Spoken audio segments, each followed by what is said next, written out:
மனிதானே மகத்தானவன், மனிதானே மகத்தானவன், மனிதானே மகத்தானவன். நண்பர்கள் அனைவருக்கும் வணக்கம். பதிவுக்கு போறதுக்கு முன்னாடி நம்ம சேனல் சப்ஸ்கிரைப் பண்ணாதவங்க சப்ஸ்கிரைப் பண்ணுங்க. இந்து மத எதிர்ப்புங்கிறது இன்னைக்கு மட்டும் இல்லை, காலங்காலமா இருந்திருக்குது. இதை தான் அண்ணாமலை அவர்கள் எண்மண் எண் மக்கள் யாத்திரையில ஒரு தடவை சொல்லியிருந்தாரு. அதாவது முத்துராமலிங்கதிய தேவர் உக்கிரமா பேசின அந்த வார்த்தை தான். அதாவது கடவுளை நம்பாதவர்கள், கடவுள் இல்லை என்று சொல்பவர்கள் இது வரைக்கும் மதுரை மீனாட்சி அம்மனுக்கு பால்ல தான் அபிஷேகம் பண்ணி பார்த்திருக்கீங்க. ஆனா இனிமே கடவுள் நம்பக்கூடியவர்களை பற்றி ஏதாவது பேசினா ரத்தத்துல அபிஷேகம் நடக்கும் அப்படின்னு ஒரு விஷயத்த அன்னைக்கு சொல்லியிருந்ததா அண்ணாமலை அவர்கள் சொல்லியிருந்தாரு. யாருக்கு எதிரானா, அதாவது பிடிஆர் ராஜன், அண்ணாதுரை அவர்களுக்கு எதிராக சில விஷயத்த பேசியிருந்தாரு. அவர் அதுக்கப்புறம் அவங்க மன்னிப்பு கேட்டு ஓடி வந்த கதையெல்லாம் அண்ணாமலை அவர்கள் சொல்லியிருந்தாரு. இப்போ நல்லா யோசிச்சு பாருங்க, அன்னையிலிருந்து இன்னைக்கு வரைக்கும் இன்னைக்கு மதுரை மாநாடு நடக்குது. அதுக்கு ஒட்டு மொத்தமா அதுக்கு எதிராக சில இங்க சூழ்ச்சி நடந்துட்டு இருக்கிறது நம்ம கவனிக்கலாம். திருமாவளவன் அவர்கள் எல்லாருமே இன்னைக்கு கம்யூனிஸ்ட் அவர் எல்லாமே பார்த்துட்டு இருக்கலாம். பொதுவா ஒரு விஷயத்த கவனிங்க. அதாவது கடந்த துணை முதலமைச்சராக நம்ம முதல்வர் ஸ்டாலின் ஐயா இருக்கும்போது, எடப்பாடியார் அந்த ஆளுங்கட்சியா இருக்கும்போது நல்லா யோசிச்சு பாருங்க. அந்த பீரியட்ல முதல்வர் தேவர் ஐயா சமாதிக்கு போயிருந்திருக்கிறாரு. அந்த இடத்துல திருநீர் வைக்கும்போது அதை அழிச்சு இருக்கிறாரு. அதுவும் அங்க மட்டும் இல்லை, ஸ்ரீரங்கம் எல்லா இடத்துலயும் தொடர்ந்து நம்ம அதை பார்த்துருக்கலாம்.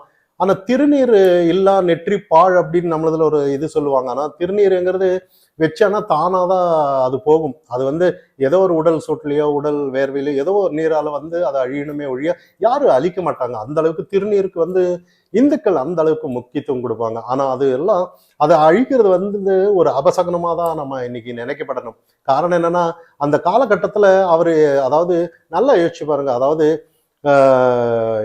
ஜெயலலிதா அம்மையார் இருந்திருந்தாலும் பரவாயில்ல, எடப்பாடியார் தான் அன்னைக்கு ஆளுங்கட்சியா இருக்கிறாரு. ஆனா உண்மையிலேயே எதிர்கட்சியா அவர் செயல்படுறதுக்கு பாடா பட்டுட்டாருன்னு பார்க்கணும். ஒரு 10 வருஷம் ஆட்சிக்கு வரவே முடியல. இதெல்லாம் தாண்டி சட்டமன்றத்துல இருந்து சட்டை கிழிச்சு வெளியில போராடினதெல்லாம் நம்ம கவனிச்சோம். ஏன் அந்த அளவுக்கு எதுக்கு? தன் தந்தையார் இறந்ததுக்கு ஒரு 6 அடி நிலத்துக்கு கூட ஆளுங்கட்சி எடப்பாடி கிட்டதான் நின்னாருங்கிறத நம்ம கவனிச்சோம். ஆனா இப்படிப்பட்ட சூழ்நிலையில இன்னைக்கு திருமாவளவன் அவர்கள் ஒரு காரியத்தை பண்ணியிருக்கிறாரு. திருப்பரங்குன்ற கோயிலுக்கு போயிருக்கிறாரு. அந்த இடத்துல, அதாவது பொதுவா கோயிலுக்கு போடுறவங்க இந்து மதத்துல யாரானாலும் வரவேற்கத்தக்கதுதான், பாராட்டத்தக்கத விஷயம்தான். ஆனா அந்த இடத்துல கோயிலுக்கு போனா என்ன பண்ணுவாங்க? கொஞ்சம் விஐபியா இருந்தான்னா நல்ல ஒரு பட்டம் கட்டுவாங்க, மாலை போடுவாங்க, திருநீர் இடுவாங்க, எல்லாம் பண்ணுவாங்க.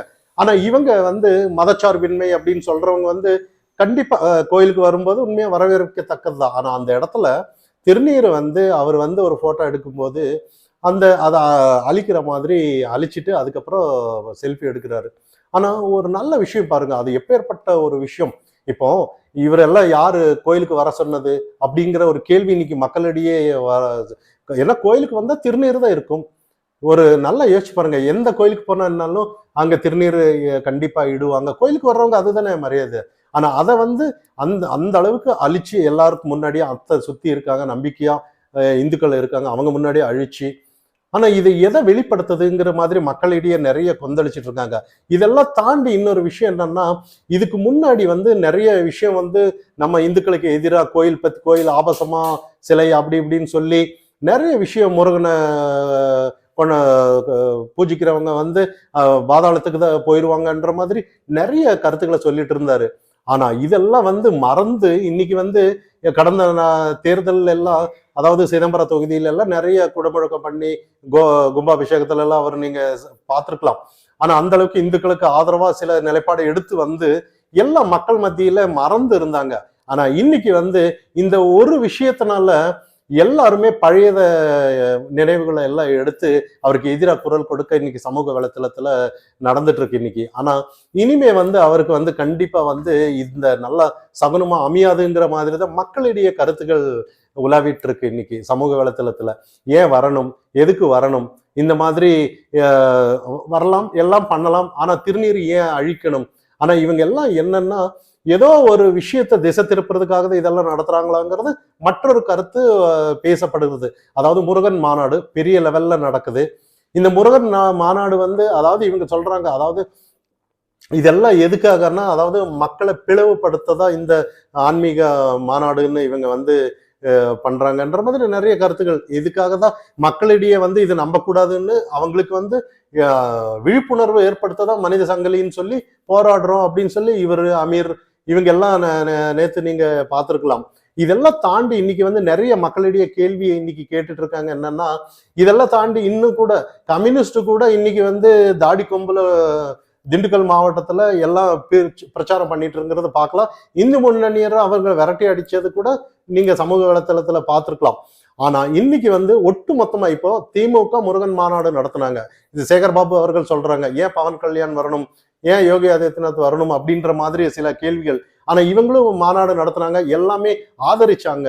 ஆனா இந்த இடத்துல ஏன் ஜப்பான்ல இருந்து ஆட்கள் வரணும், அங்கிருந்து ஆட்கள் வரணும் அப்படின்னு கேட்டாங்களா என்னன்ற மாதிரி கேள்விதான். இப்போ இந்து முன்னணி வந்து இது நடத்துறாங்க. இது வந்து எல்லா முருகருக்கான பக்தர்களுக்கான மாநாடுன்னு சொல்லிட்டாங்க. அரசியல் இல்லைன்னு சொல்லிட்டாங்க. அரசியல் பேச்சு அங்க எடுபடாதுன்னு சொல்லிட்டாங்க. எல்லாமே ஓப்பனா ஸ்டேட்மெண்ட்ல இருக்கு. ஆனா இன்னைக்கு திமுக வந்து எப்படியோ இது வந்து குழப்பணும்னு சொல்லிதான் இந்த மாதிரி சில விஷயங்கள் எல்லாம் பண்ணிட்டு இருக்காங்க. ஏதாவது ஒரு விஷயம் அங்கங்க இன்னும் ஒரு விஷயம் பார்க்கலாம். இன்னைக்கு இவங்க வந்து முருகன் மாநாடுக்கு பிரபலப்படுத்துறாங்களோ விளம்பரப்படுத்துறாங்களோ இந்த மாதிரி எல்லாம் செஞ்சோம்னா உண்மையிலேயே உதவிதான் நம்ம நினைக்கலாம். இன்னொரு பக்கம் எடுத்தோம்னா மக்கள் பேசப்படுவார்கள். ஏன் பண்றாங்க, எதுக்கு பண்றாங்க? முருகன் மாநாடு நல்லா யோசிச்சு பாருங்க. இன்னைக்கு ஏதாவது ஒரு மாநாடு நடத்தணும்னா அந்த அளவுக்கு கோடிக்கணக்கில் செலவு பண்ணணும். ஆனா இன்னைக்கு முருக மாநாடு வந்து அந்த அளவுக்கு வந்து மக்கள் குவிஞ்சிட்டு இருக்காங்க. ஆக்சுவலா 22ஆம் தேதி மாநாடு.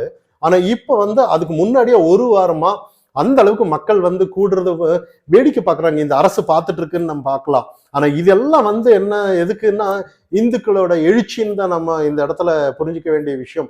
இதுக்குதான் அண்ணாமலை அவர்கள் அன்னைக்கு பேசினதை எடுத்து இன்னைக்கு சமூக வலைத்தளத்துல வைரலா இந்த வீடியோ ஓடிட்டு இருக்கு. அதாவது முத்துராமலிங்க ஐயா தேவர் பேசின அந்த ஆடியோ தான். அது அண்ணாமலை அவர்கள் பேசினது தான். ஆனா இன்னைக்கு வந்து அதுக்கு உண்மையிலேயே ஆளுங்கட்சிக்கு நல்லா தெரியுதுன்னு நம்ம பார்க்கப்படணும். ஏன்னா இவங்களுக்கு எல்லாம் தூக்கமே வரலன்ற மாதிரி தான். இப்போ நல்லா யோசிச்சு பாருங்க. அதுவும் ஏன் மதுரையை டார்கெட் பண்றாங்கிறது நம்ம எல்லாருக்கும் தெரியும். மதுரைங்கிறது அது வந்து ஒரு புண்ணிய பூமின்னு நம்ம சொல்லலாம். ஆனா அந்த இடத்துல இன்னைக்கு வந்து முருகனுக்கு தானா வாலண்டிரியா எல்லாம் இந்து மணி அழைக்கிறாங்க. அதுக்கு எல்லாம் மற்ற பாஜக எல்லாமே உறுதுணையா இருக்காங்க. இதெல்லாம் தாண்டி முருக பக்தர்கள்ங்கிறது அது உண்மையிலேயே நாடெங்கும் இருக்காங்கன்னு நம்ம சொல்லலாம்.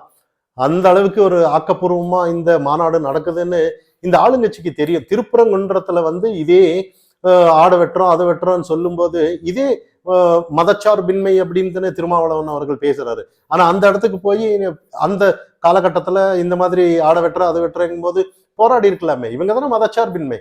ஆனா இன்னொரு விஷயம் பாருங்க, திருமாவளவன் அவர்கள் வந்து அதே தர்கா அங்கங்க போனானா அவர் குல்லா போட்டு அவர் போட்டோ பிடிப்பாங்க. ஆனா அந்த குல்லாவை எடுக்கிறது இல்லை. அப்போ அது அப்படியே இருக்கட்டும் பாய் அப்படின்னு அப்படியே விட்டுறாரு. எதுவுமே இது பண்றது. ஆனா இந்து கோயிலுக்கு மட்டும் வரும்போது தான் இவங்க வந்து விபூதியை அழிக்கிறது. இந்த மாதிரி பண்ணும்போது மக்கள் இன்னைக்கு வந்து உண்மையிலேயே மக்கள் நினைக்கிறாங்களே இல்லையா கடவுள் நினைக்கிறாருன்னு தான் நம்ம பார்க்கணும். ஏன்னா திருநீரை அழிச்சவங்க வந்து உண்மையிலேயே அவசகணும்னு தான் நம்ம பார்க்கணும். இதெல்லாம் தாண்டி காரணம் சொல்லுவாங்க, நான் ஃபுல் டே வைக்க முடியுமா, அரை மணி நேரம் இருந்தா பத்தாதா அப்படின்னு காரணத்தை அவர் வேணும்னு சொல்லலாம். இதெல்லாம் தாண்டி இன்னையிலிருந்து அவருக்கு தூக்கம் இல்லைன்னு தான் நம்ம பார்க்கப்படணுமே ஒழிய இது 22ஆம் தேதி முருகனோட மாநாடு தமிழ்நாட்டுக்கே ஒரு மாற்றம். இது வந்து அந்த அளவுக்கு மாலை 3 மணிக்கு வந்து அவங்க இது கந்த சஷ்டி பாராயணம் சொல்ல போறாங்க. இதெல்லாம் ஒட்டு மொத்தமா இந்த அளவுக்கு சேர்ந்து இது ஒரு வித்தியாசமான மாநாடாக தான் மாறும். இன்னொன்னு தமிழ்நாட்டுக்கே இது ஒரு மாறுதலா இருக்குன்னு தான் எல்லாருமே நம்பப்படுகிறார்கள்.